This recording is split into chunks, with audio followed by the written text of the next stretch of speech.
ಅತ್ಯಂತ ಪವಿತ್ರವಾದಂತಹ ಸಮಯದಲ್ಲಿ ನಾವೆಲ್ಲ ಇಲ್ಲಿ ಸೇರಿದ್ದೇವೆ.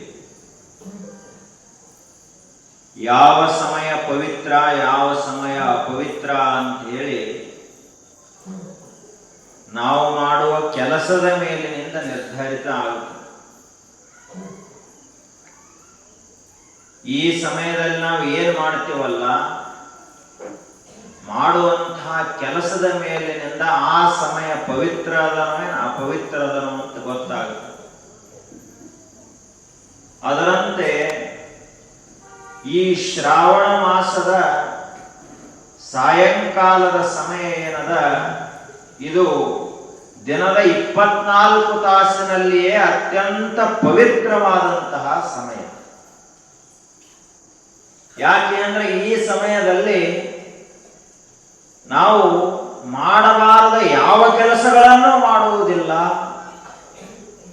ಮಾಡಲೇಬೇಕಾದಂತಹ ಕೆಲಸಗಳಲ್ಲಿ ಅತ್ಯಂತ ಉತ್ಕೃಷ್ಟವಾದ ಕೆಲಸವನ್ನೇ ಮಾಡ್ತೀವಿ. ಅದು ಯಾವುದು ಅಂದ್ರೆ ಆಧ್ಯಾತ್ಮಿಕ ಪ್ರವಚನವನ್ನು ಕೇಳ್ತೀವಿ. ಶರಣರ ಜೀವನ ಚರಿತ್ರೆಗಳನ್ನ, ಅವರ ಜೀವನದ ಅಮೋಘವಾದ ದರ್ಶನವನ್ನು ನಾವು ಕಾಣುತ್ತೇವೆ. ಯಾಕೆ ಶರಣರ ಜೀವನದ ದರ್ಶನ ನಮಗಾಗಬೇಕು? ಈಗ ಅಂತಹ 12ನೇ ಶತಮಾನದ ಶರಣರು ಅಷ್ಟು ಜನ ನಮಗೆ ಸಿಗಲಿಕ್ಕಿಲ್ಲ. ಆದ್ರೆ ಅವರ ಚರಿತ್ರೆಯನ್ನು ಕೇಳಿದೀವಿ ಅಂದ್ರೆ ಗೊತ್ತಾಗ್ತದ, ನಾವು ಕೂಡ ಹೇಗೆ ಬದುಕಬೇಕು ಅನ್ನೋದು ನಮಗೆ ಗೊತ್ತಾಗುತ್ತೆ. ಯಾಕೆ ಅಂದ್ರೆ ಚರಿತ್ರೆ ಅಂದ್ರೆ ಏನು? ಒಬ್ಬ ಮಹಾಪುರುಷರು ಯಾವ ರೀತಿಯಾಗಿ ತಮ್ಮ ಜೀವನವನ್ನು ಸಾಗಿಸಿದರು, ಯಾವ ಯಾವ ಹೆಜ್ಜೆಗಳನ್ನಿಡ್ತಾ ಹೋದರು, ಕಷ್ಟದ ಸಮಯದಲ್ಲಿ ಹೇಗೆ ಬದುಕಿದರು, ಸುಖ ಬಂದಾಗ ಹೇಗೆ ಬದುಕಿದರು, ಮಾನ ಬಂದಾಗ ಹೇಗಿದ್ರು, ಅವಮಾನವಾದಾಗ ಹೇಗೆ ಬದುಕಿದರು ಅನ್ನುವಂಥದ್ದು ಅವರ ಜೀವನದ ಚರಿತ್ರೆಯನ್ನು ನೋಡಿದರೆ ನಮಗೆ ಗೊತ್ತಾಗುತ್ತೆ. ಪ್ರತಿಯೊಬ್ಬ ಮನುಷ್ಯನದು ಒಂದು ಚರಿತ್ರೆ ಇರ್ತದೆ. ನಾವ ನೋಡ್ಕೋಬೇಕು, ನಾವು ಹುಟ್ಟಿನಿಂದ ಇಲ್ಲಿಯವರೆಗೆ ಏನೇನು ಮಾಡ್ಕೋತ ಬಂದಿದ್ದೇವೆ ಅಂತ ಹೇಳಿ ಒಂದು ಕ್ಷಣ ಕಣ್ಣು ಮುಚ್ಚಿ ಧ್ಯಾನಸ್ಥನಾಗಿ ನಾವು ಕುಳಿತೀವಿ ಅಂದ್ರೆ ಗೊತ್ತಾಗ್ತದ ನಮ್ಮ ಚರಿತ್ರೆ ಏನ ಆಗ್ಯದ ಅಂತ ಹೇಳಿ ನಮಗ ಗೊತ್ತಾಗುತ್ತೆ. ಅದನ್ನು ಯಾರೋ ಹೇಳಬೇಕಾಗಿಲ್ಲ. ನಮ್ಮ ಚರಿತ್ರೆಯನ್ನು ಯಾರೋ ಇನ್ನೊಬ್ಬರು ಹೇಳಿದ್ರು ಅಂದ್ರೆ ಅವರಿಗೆ ಅರ್ಧ ಗೊತ್ತಿರುತ್ತದೆ, ಅರ್ಧ ಗೊತ್ತಿರುವುದಿಲ್ಲ.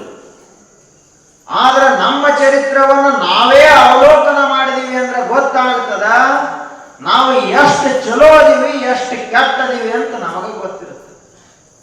ಆಗ ಇಡೀ ಮನುಕುಲಕ್ಕೆ ಯಾರ ಚರಿತ್ರೆ ಆದರ್ಶಪ್ರಾಯವಾಗಿದೆಯೋ ಅಂಥವರ ಚರಿತ್ರೆಗೆ ಶರಣರ ಚರಿತ್ರ ಅಂತ ಕರೀತಾರೆ, ಮಹಾತ್ಮರ ಚರಿತ್ರ ಅಂತ ಕರೀತಾರೆ.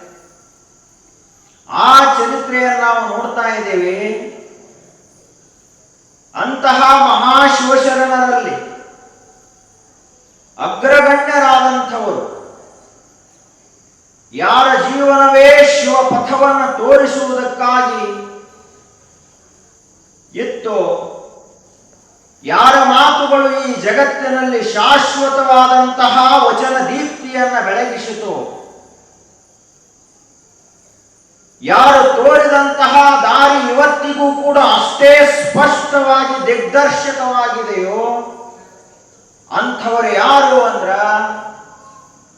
ಬಸವಣ್ಣನವರಿಗಿಂತಲೂ ಪೂರ್ವದಲ್ಲಿ ಆಗಿ ಹೋದಂತಹ ಮಹಾವಚನಕಾರರು, ಮಹಾದಾರ್ಶನಿಕರು, ಮೀಸಲ ಜೀವನವನ್ನು ಸಾಗಿಸಿ ಹೋದಂತಹ ದೇವರ ದಾಶಮಯ್ಯನವರು ಶ್ರೇಷ್ಠ ವಚನಕಾರರು.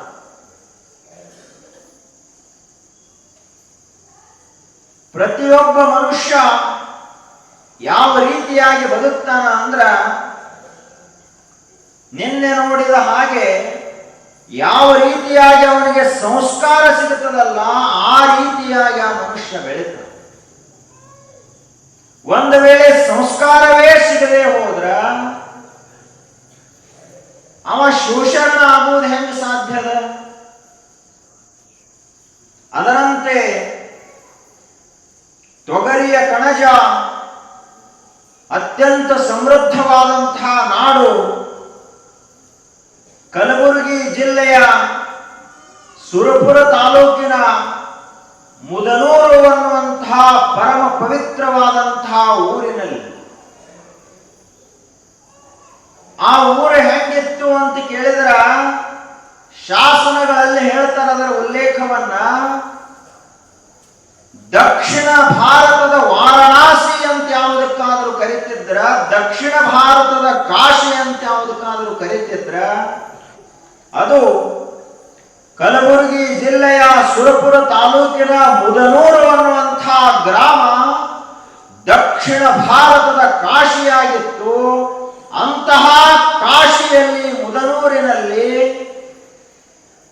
ಶಂಕರಿ ದೇವಿ ಮತ್ತು ರಾಮಯ್ಯ ಅನ್ನುವಂಥವರ ಸುಪುತ್ರನಾಗಿ ಶಿವನ ಅಂಶವೇ ಈ ಧರೆಗೆ ಅವತರಿಸಿತು ಎನ್ನುವಂತೆ ದೇವರ ದಾಸಮಯ್ಯನವರು ಅವತರಿಸಿದರು.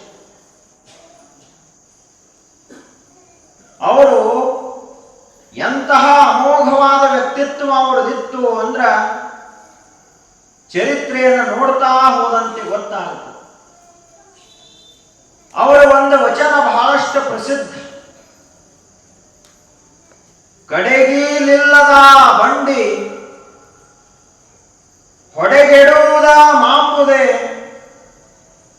ಕಡೆಗೀಲು ಬಂಡಿಗೆ ಆಧಾರ,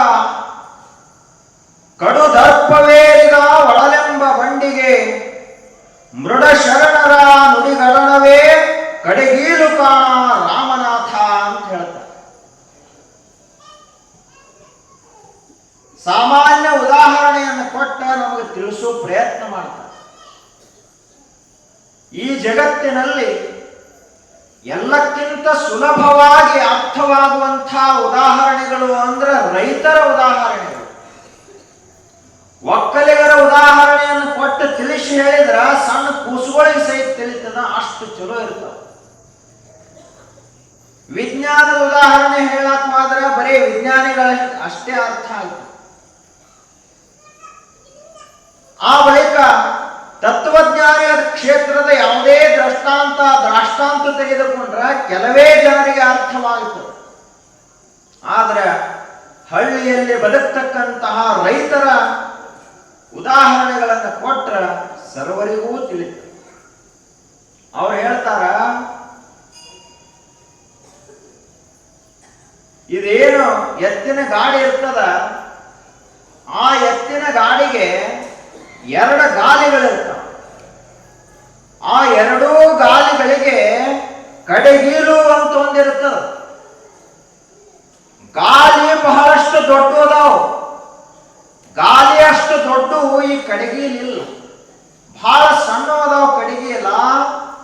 ಆದ್ರ ಅಷ್ಟು ದೊಡ್ಡ ಗಾಡಿ, ಅಷ್ಟು ದೊಡ್ಡ ಗಾಲಿಗಳು ತಿರುಗಬೇಕಾಗಿತ್ತು ಅಂದ್ರೆ ಏನು ಬೇಕು ಅಂದ್ರೆ ಕಡೆಗೀಲು ಅವಶ್ಯವಾಗಿ ಬೇಕು. ಕಡೆಗೀಲಿಲ್ಲದ ಬಂಡಿ ಹೊಡೆಗೆಡುವುದ ಮಾಂಬುದೆ, ಕಡೆಗೀಲನ ಇಲ್ಲ ಅಂದ್ರ ಆ ಎತ್ತಿನ ಗಾಡಿ ಎಷ್ಟು ದೂರ ತಕ ಹಾದೀತು, ಎಷ್ಟು ದೂರ ಹಾದೀತದು. ಆ ಗಾಡಿ ಯಾವಾಗ ಬಿದ್ದು ಹೋಗ್ತದಂತ ಯಾರಿಗೂ ಹೇಳಲಿಕ್ಕೆ ಬರುವುದಿಲ್ಲ. ಯಾಕೆ ಅಂದ್ರೆ ಕಡೆಗೀಲನ ಇಲ್ಲದ. ಹಾಗ ಮನುಷ್ಯನ ಜೀವನ ಅನ್ನುವಂಥದ್ದೊಂದು ಎತ್ತಿನ ಗಾಡಿ ಇದ್ದ ಹಾಗೆ ಈ ಜೀವನದಲ್ಲಿ 2 ದೊಡ್ಡ ಗಾಲಿಗಳದಾವ ಮನುಷ್ಯನ ಜೀವನದಲ್ಲಿ. ಅವು 2 ದೊಡ್ಡ ಗಾಲಿಗಳು ಯಾವುವು ಅಂದ್ರ ಒಂದು ಹಗಲ, ಇನ್ನೊಂದು ರಾತ್ರಿ. ನಾವು ಜೀವನವನ್ನು ಹೆಂಗೆ ಕಳಿತೀವಿ ಅಂದ್ರೆ ಹಗಲ ರಾತ್ರಿ ಬೆಳಕು ಕತ್ತಲೆ ಅನ್ನುವ ರೀತಿಯಲ್ಲಿ ಕಳಿತೀವಿ. ಹಗಲಿನಲ್ಲಿ ನಾವು ತಪ್ಪು ಮಾಡಲಿಕ್ಕೆ ಕಾರಣ ಏನು ಅಂದ್ರ ಹಗಲಿಗೆ ಒಂದು ಕಡೆಗೀಲು ಅಂತ ನಾವು ಹಾಕಿಲ್ಲ, ಅದಕ್ಕಾಗಿ ಹಗಲಿನಲ್ಲಿ ತಪ್ಪು ಮಾಡ್ತೀವಿ. ಇನ್ನು ರಾತ್ರಿಯಲ್ಲಿ ಕೆಲವೊಂದಿಷ್ಟು ಜನ ತಪ್ಪು ಮಾಡ್ತಾರ. ಯಾಕೆ ಅಂದ್ರ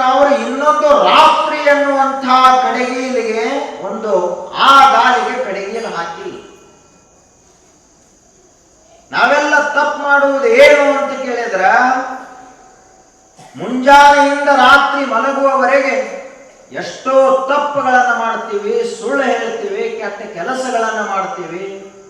ಹಂಗ ಮಾಡಬಾರದಾಗಿತ್ತು ಅಂದ್ರೆ ನಮ್ಮನ್ನ ರಕ್ಷಣೆ ಮಾಡುವಂಥವು ಯಾವುವು ಅಂತ ಕೇಳಿದರೆ ಎರಡು ಕಡೆಗೀಲುಗಳು. ಕಡುದರ್ಪವೇರಿದ ಒಡಲೆಂಬ ಬಂಡಿಗೆ. ಮನುಷ್ಯ ಅಂದ್ರೆ ಸಾಮಾನ್ಯ ಅಲ್ಲ, ಇವನ ಒಳಗ ಎಷ್ಟ ಹೊಲಸದ ಅಂತ ಅವ್ರು ಹೇಳ್ತಾ ಇದ್ದ. ಕಡು ದರ್ಪವೇರಿದ ಒಡಲೆಂಬ ಬಂಡಿಗೆ. ಮನುಷ್ಯ ಎಷ್ಟು ಸ್ವಜ್ಞಾವದಾನ ಅಂತ ಹೇಳ್ತಾ ಇದ್ದಾರೆ ಇಲ್ಲಿ ದಾಸಿಮಾರಿ. ಮಹಾತ್ಮರಿಗೆ ತಲೆಬಾಗುವುದಿಲ್ಲ ಅಂದ ಬಳಿಕ ಇವನ ಬಂಡಿ ಎಷ್ಟು ಕಡುದರ್ಪವೇರಿರಬಾರದು, ಎಷ್ಟು ಸ್ವಕ್ಕ ಬಂದಿರಬಾರದು.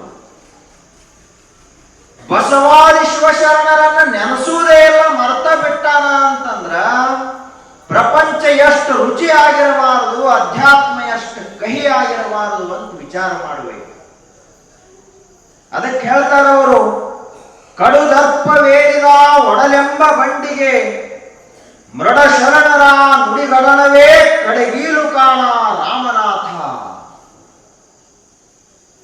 ನಮ್ಮ ಜೀವನಕ್ಕ ಯಾವುದು ಕಡೆಗೀಲು ಅಂತ ಹೇಳಿದ್ರ, ಮಹಾತ್ಮರು ಏನು ಮಾತುಗಳನ್ನು ಹೇಳಿದ್ರಲ್ಲ, ತಿಳಿದಂಥವರು, ಗುರುಗಳು, ಬಲ್ಲವರು, ಮಹಾತ್ಮರು ಏನು ಹೇಳಿದ್ರಲ್ಲ, ಆ ಮಾತುಗಳೇ ನಮ್ಮ ಜೀವನದ ಬಂಡಿಯನ್ನು ದಂಡಿ ಹೋಗಿ ಮುಟ್ಟಿಸ್ತಾವ. ಉಳಿದದ್ದು ಯಾವುವು ಅಲ್ಲ. ನಾವು ತಿಳ್ಕೊಂಡಿರಬಹುದು, ಏನಾದ್ರೂ ಈ ಪ್ರಾಪಂಚಿಕ ಮಾತುಗಳು ನಮ್ಮನ್ನು ಓದ ದಂಡಿ ಮುಟ್ಟಿಸ್ತಾವಂತ ನಾವು ತಿಳ್ಕೊಂಡಿರಬಹುದು. ಅವು ಯಾವ ದಂಡಿಗೆ ಹಚ್ಚುವುದಿಲ್ಲ. ಬಸವಣ್ಣನವರು ಹೇಳಿದಂತಹ ವಚನಗಳು, ಗುರು ಬಸವೇಶ್ವರರು ಹಾಡಿದಂತಹ ಆ ಮಹಾಮಂತ್ರದ ಮಾತುಗಳು, ಚನ್ನ ಬಸವಣ್ಣನವರು ಆಡಿ ಹೋದಂತಹ ಮಾತುಗಳು, ಶಿವಯೋಗಿಗಳು ಆಡಿದಂತಹ ಮಹಾ ನುಡಿಮುತ್ತುಗಳು, ಅವು ನಮ್ಮ ಜೀವನವನ್ನು ಓದ ಕೈವಲ್ಯ ಧಾಮದತ್ತ ಓದ್ ನಿಲ್ಲಿಸ್ತಾವ, ಲಿಂಗಾಂಗ ಸಾಮರಸ್ಯವನ್ನು ಉಂಟು ಮಾಡ್ತಾವ. ಅದಕ್ಕ ದಾಸಿಮಾರ್ಯರು ಹೇಳ್ತಾರ, ಹಿಂಗಿರಿಪ ನಿಮ್ಮ ಜೀವನದಲ್ಲಿ ಎಲ್ಲಾ ಮರೆತು ಹಾಲು ಚಿಂತಿಲ್ಲ, ಆದ್ರ ಮಹಾತ್ಮರ ಮಾತುಗಳು ಮರೆಯಬಾರದು ಅಂತ ಹೇಳ್ತಾರೆ. ಅದಕ್ಕೆ ಅವರು ಆ ಮುದನೂರಿನಲ್ಲಿ ಹುಟ್ಟಿದ್ರು. ಹುಟ್ಟಿದ ಬಳಿಕ ಸಂಸ್ಕಾರ ಚಲೋ ಇತ್ತು, ಮನೆಯಲ್ಲಿ ದಿನಂಪ್ರತಿಯಾಗಿ ಶಿವಮಯವಾದ ವಾತಾವರಣ ಇತ್ತು. ಬೆಳೀತಾ ಬೆಳೀತಾ ಹೋದ್ರು. ಆ ಊರಿನಲ್ಲಿ ಎಷ್ಟು ಶಿಕ್ಷಣ ಇತ್ತು ಅದನ್ನೆಲ್ಲ ಕಲಿತು. ಆದ್ರ ಅವರಿಗೊಂದು ಉತ್ಕಟವಾದಂತಹ ಬಯಕೆ ಇತ್ತು. ಯಾವ ಬಯಕೆ ಅಂದ್ರ, ನಾನು ಇನ್ನೂ ದೊಡ್ಡವನಾಗಬೇಕು, ಇನ್ನೂ ಹೆಚ್ಚಿನಗೆ ತಿಳ್ಕೋಬೇಕು. ಎಷ್ಟು ದೊಡ್ಡವನಾಗಬೇಕು ಅಂದ್ರ, ಬರೇ ಮನುಷ್ಯನಾಗಿ ಹುಟ್ಟಿ ಮನುಷ್ಯನಾಗಿಯೇ ಸಾಯುವುದಲ್ಲ, ಮನುಷ್ಯನಾಗಿ ಹುಟ್ಟಬೇಕು, ಆದ ಪರಮಾತ್ಮನ ಸಾಕ್ಷಾತ್ಕಾರವನ್ನು ಹೊಂದಿ ಅಮರನಾಗಬೇಕು ಅಂತ ಕನಸ್ಕೊಂಡ. ಹುಟ್ಟಿ ಸಾಯುವುದು ನಮ್ಮ ಕೆಲಸ ಅಲ್ಲ. ಏನೋ ಹುಟ್ಟಿದೀವಿ, ಆದ್ರ ಸಾಯಲಾರದಂತಹ ಸ್ಥಿತಿಯನ್ನು ಪಡೆಯುವುದೇ ಮನುಷ್ಯ ಜನ್ಮದ ಉದ್ದೇಶ ಅಂತ ತಿಳ್ಕೊಂಡು. ಅದಕ್ಕ ಅಕ್ಕ ಮಹಾದೇವಿ ಅವರು ಒಂದು ವಚನದಲ್ಲಿ ಹೇಳ್ತಾರೆ, ಹುಟ್ಟಿದರೆ ಸಾಯದಿರ ವಿದ್ಯೆಯನ್ನು ಕಲಿಯುವುದು ಉತ್ತಮ. ಮನುಷ್ಯರಾಗಿ ಹುಟ್ಟಿದೀವಿ, ಇನ್ನು ಕಲಿಬೇಕಾದದ್ದೇನಿಲ್ಲ. ರೊಕ್ಕ ಹೆಂಗ ಗಳಿಸಬೇಕು ಅಂತ ಸ್ವಲ್ಪ ಕಲಿಬಾರ್ದಂತಲ್ಲ. ಯಾರ ಜೊತೆಗೆ ಹೆಂಗ ಮಾತಾಡಬೇಕು ಅನ್ನುವಂತಹ ವ್ಯಾವಹಾರಿಕ ಕಲೆಯನ್ನು ಕಲಿಬಾರ್ದಂತಲ್ಲ. ಈ ಜಗತ್ತಿನಲ್ಲಿ ಅನೇಕ ಪ್ರಕಾರದ ವಿದ್ಯೆಗಳದಾವ. ಮನೆ ಕಟ್ಟುವುದು ಕೂಡ ಒಂದು ವಿದ್ಯೆ ಅದ, ಒಕ್ಕಲತನ ಮಾಡುವಂಥದ್ದು ಒಂದು ವಿದ್ಯೆ ಅದ, ಅಡಿಗೆ ಮಾಡುವಂತಹ ಪಾಕಶಾಸ್ತ್ರ ಅದ, ಕಲ್ಲಿನಲ್ಲಿ ಮೂರ್ತಿಯನ್ನ ಅರಳಿಸುವಂತಹ ಶಿಲ್ಪಶಾಸ್ತ್ರ ಅದ. ಅಷ್ಟೇ ಅಲ್ಲದೆ ಲೋಹಗಳಿಂದ ಅತ್ಯದ್ಭುತವಾದ ವಸ್ತುಗಳನ್ನು ತಯಾರಿಸುವಂತಹ ಲೋಹಶಾಸ್ತ್ರ ಅದ, ನಕ್ಷತ್ರ ವಿದ್ಯೆ ಅದ, ಕ್ಷಾತ್ರ ವಿದ್ಯೆ ಅದ. ಈ ಜಗತ್ತಿನಲ್ಲಿ ಅನಂತ ಪ್ರಕಾರದ ವಿದ್ಯೆಗಳದಾವ. ವಿದ್ಯೆಗಳಿಗೆ ಬಡತನ ಇಲ್ಲ. ಆದ್ರೆ ನೀನು ಮಾತ್ರ ಮರೆಯಲಾರದೆ ಯಾವುದನ್ನ ಕಲಿಯಬೇಕು ಅಂದ್ರ ಸಾಯದಿರ ವಿದ್ಯೆಯನ್ನು ಕಲಿಯುವುದು ಉತ್ತಮ. ಯಾವುದನ್ನು ಕಲಿಯಬೇಕು? ನಮಗೆಲ್ಲ ಮುಂದಿನ ವರ್ಷ ನೀ ಸಾಯ್ತಿಪ್ಪ ಅಂದ್ರ ಅವ ಒಂದ್ ತಿಂಗಳಿನಲ್ಲಿ ಸತ್ತು ಬಿಡ್ತಾನ. ಮುಂದಿನ ತಿಂಗಳು ನೀವು ಮನೆಗೆ ಯಮಧರ್ಮ ಭೇಟಿ ಕೊಡಾಮದಾನಂದ್ರ ಸಾಕು, ಇವತ್ತ ಊಟ ನೀರ ಬಿಟ್ಟು ಬಿಡ್ತಾನ. ನಮಗ ಅಷ್ಟ ಭಯ ಅದ. ಯಾಕೆ ಭಯ ಅದ ಅಂತ ಕೇಳಿದ್ರ ಸಾಯಲಾರದೊಂದು ವಿದ್ಯೆ ಅದ ಅಂತ ನಮಗ್ ಗೊತ್ತಿಲ್ಲ. ಮೊದಲು ಆ ವಿದ್ಯೆಗೆ ಏನಂತ ಕರೀತಾರ? ಅಮೃತ ವಿದ್ಯಾ ಅಂತ ಕರೀತಾರ. ಮೃತ ಅಂದ್ರ ಸಾವು, ಸತ್ತವ. ಅಮೃತ ಅಂದ್ರ ಸಾಯದೇ ಇರುವಂತಹ ವಸ್ತು. ಅದನ್ನ ಕುರಿತಾಗಿ ಯಾವುದು ಹೇಳ್ತದನೋ ಅದಕ್ಕ ಅಮೃತ ವಿದ್ಯಾ ಅಂತ ಕರೀತಾರ. ಆ ವಿದ್ಯೆಯನ್ನ ಕಲಿಬೇಕು ಅಂತ ಹೇಳಿ ದಾಸಮಯ್ಯನವರು ಬಯಸಿದರು. ಬಯಸಿ ಯಾವ ಕಡೆಗೆ ಹೊರಟರು ಅಂದ್ರ ಇಡೀ ದಕ್ಷಿಣ ಭಾರತದಲ್ಲಿ ಅತ್ಯಂತ ಪರಮ ಪವಿತ್ರವಾದಂತಹ ಸುಕ್ಷೇತ್ರ ಅಂದ್ರ ಅದು ಶ್ರೀಶೈಲದ ಮಲ್ಲಿಕಾರ್ಜುನ ಜ್ಯೋತಿರ್ಲಿಂಗ. ಅಲ್ಲಿಗೆ ಹೋದ್ರೆ ನನಗೆ ಏನಾದ್ರೂ ಅಂತರಂಗದಲ್ಲಿ ಬೆಳಕು ಬಿದ್ದೀತು ಅಂತ ತಿಳ್ಕೊಂಡು ದಾಸಮಯ್ಯನವರು ಸಣ್ಣ ವಯಸ್ಸಿನಲ್ಲಿಯೇ ಮನೆಮಾರುಗಳನ್ನು ಬಿಟ್ಟು ಶ್ರೀಶೈಲಕ್ಕೆ ಹೋದರು. ಯಾವುದರ ಸಲುವಾಗಿ ಹೋದರವರು? ನಾವೆಲ್ಲರೂ ಶ್ರೀಶೈಲಕ್ಕೆ ಹೋಗ್ತೇವೆ, ಬೇರೆ ಬೇರೆ ಕ್ಷೇತ್ರಗಳಿಗೆ ಹೋಗ್ತೇವೆ. ಎದಕ್ಕೆ ಹೋಗ್ತೇವೆ? ಕಾಶಿಗೆ ಹೋಗ್ತಾರ ಎಲ್ಲರೂ. ಬನಾರಸ್ ಸೀರೆ ಬಹಳ ಚಲೋ ಅದಾವ ಅಂತೇಳಿ ಅದನ್ನ ತರ್ಲಾಕ ಕಾಶಿಗೆ ಹೋಗ್ತಾರೆ. ಯಾಕಿಲ್ಲಿ ಬಿಡೂರಾಗ ಸಿಗುದಿಲ್ಲ. ಇಲ್ಲೇ ಅಥಣ್ಯಾಗ, ಜತ್ಯಾಗ, ಸಾಂಗ್ಲಾಗ ಎಷ್ಟು ಬೇಕು ಟ್ರಕ್ ಗಟ್ಲೆ ಸಿಗ್ತಾವ. ಇದನ್ನ ತರ್ಲಾಕ ಇವರು ಅಲ್ಲಿಗೆ ಹೋದ್ರು. ಆ ಬಳಿಕ ಇವರು ಮತ್ತೆ ಬೇರೆ ಬೇರೆ ವಸ್ತುಗಳನ್ನು ತರುವ ಸಲುವಾಗಿ ಎಲ್ಲೆಲ್ಲೇ ಹೋದ್ರು. ದೇವರನ್ನ ಭೇಟಿ ಮಾಡಿಸುವಂತಹ ಒಬ್ಬ ಗುರು ಸಿಗ್ತಾನಂತ ನಾವು ಹುಡುಕಾಡೋ ಪ್ರಯತ್ನ ಮಾಡಿಲ್ಲಲ್ಲ ಜೀವನದಲ್ಲಿ. ಆದ್ರೆ ದಾಸಮಯ್ಯನವರು ಶ್ರೀಶೈಲದಕ್ಕೆ ಯಾಕೆ ಹೋದ್ರು ಅಂತ ಕೇಳಿದ್ರ ನನಗೊಬ್ಬರು ಗುರುಗಳು ಸಿಗಬೇಕು, ಮಲ್ಲಿಕಾರ್ಜುನನೇ ನನಗೆ ಗುರುವಾಗಿ ಉಪದೇಶ ಮಾಡಬೇಕು ಅಂತ ತಿಳ್ಕೊಂಡು ಶ್ರೀಶೈಲಕ್ಕೆ ಹೋದ್ರು. ಆ ಶ್ರೀಶೈಲದಲ್ಲಿ ಅವರು ಅಲ್ಲಿ ಒಬ್ಬರು ಮಹಾ ತಪಸ್ವಿಗಳಾದಂತಹ ಶಿವಯೋಗಿಗಳವರಿಗೆ ಭೇಟಿಯಾದರು. ಆ ಗುರುಗಳು ಯಾವ ರೀತಿಯಾಗಿ ಅವರಿಗೆ ದಾರಿಯನ್ನ ತೋರಿಸಿದರು, ಗುರುವಿನ ಮಹತ್ವ ಏನದ, ಗುರುವಿನ ಶಕ್ತಿ ಏನದ, ಅದನ್ನ ಒಂದು